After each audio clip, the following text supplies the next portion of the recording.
Thank you for your time today, Dr. Jabala. Let's get straight into the virus. So how much do we know about this COVID-19 virus? We know that it's the same member of a larger family of these viruses known as coronaviruses.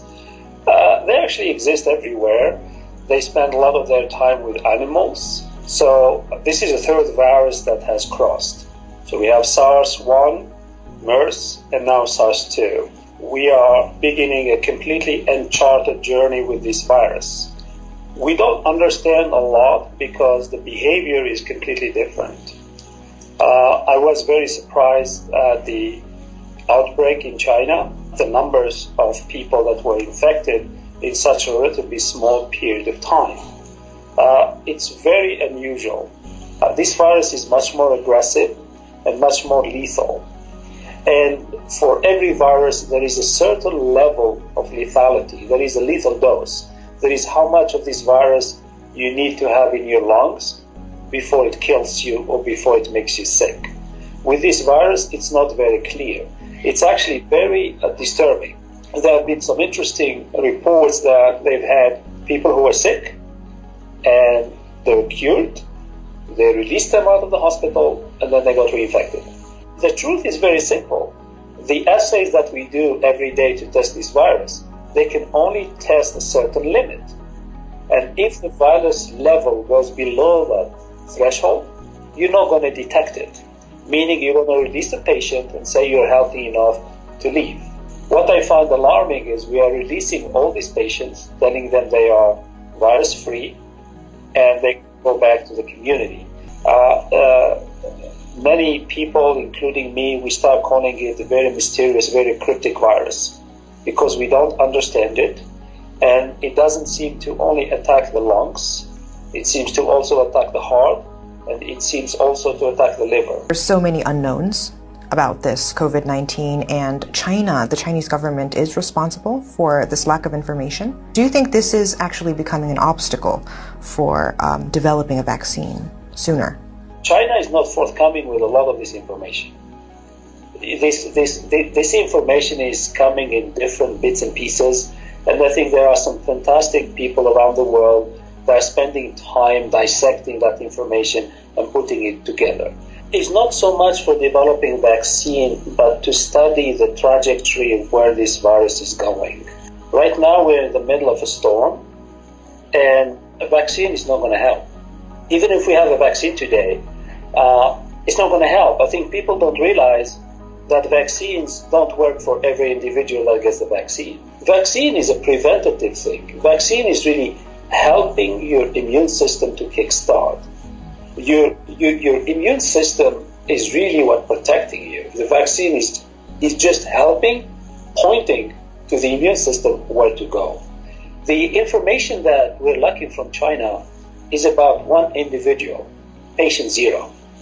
The case in Italy, the cases in Iran, we have few cases in the United States, especially on the west coast of America, where we can't link that fingerprint to the virus from Wuhan. So without that information of that patient zero in Wuhan, it's really, we are in a bad situation to understand where this virus is going. So that information will be really critical for us to understand the evolution of this virus. And that would really help us stop the spread, not to treat the virus, really stop the spread. So you're saying that the patient zero is the key to understand the nature of this virus and contain this virus? So, yes, patient zero is really critical to tell us what were these, what we call advantageous mutations. One time it can infect us, that's the transition.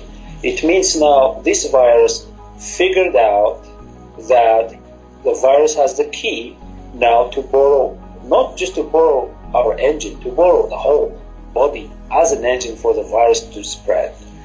The only way to keep it at bay, if you have a very good vaccine that makes antibodies that's going to neutralize the virus and clear it, that's wonderful.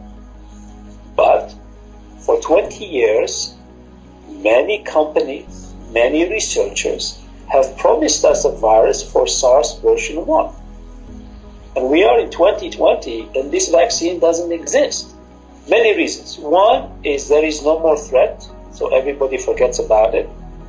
Two, they have tried and they have identified difficulties that these viruses are not amenable to a vaccine. And because of that, they may need several years of research. The best comparison to that is the Ebola virus in Africa. The only reason we got a vaccine for Ebola is because Ebola decided to leave the continent of Africa and start infecting people in Europe and in America. So those people start getting worried about an Ebola spread on their own soil. And that was the push for government funding to get those vaccines done. Companies will not make vaccines if there is no one to buy it. They only make it when the government is under crisis. So the government can write the check and sign the check and hand over the money. But those governments have not seen a vaccine yet for SARS. And there hasn't been a push for it. Now, perhaps, they will try something, but I am not holding my breath. We are seeing a rapid spread of this virus, and the WHO declared that the spread of this virus is a pandemic. Why is this virus traveling so quickly around the world? So this virus is traveling with new friends called bacteria. These bacteria love to live in confined environment like an airplane. They live on the hard surfaces, they live on the soft surfaces. We, as an unaware patients, we're going to sit on that seat on the plane, we're going to touch everything, we're going to read the magazine that 200 people read it before, and each time somebody touches the magazine, we leave some bacteria in there. And as soon as those people land in Italy, as an example, and get out of the airport, now they're going to spread this thing everywhere.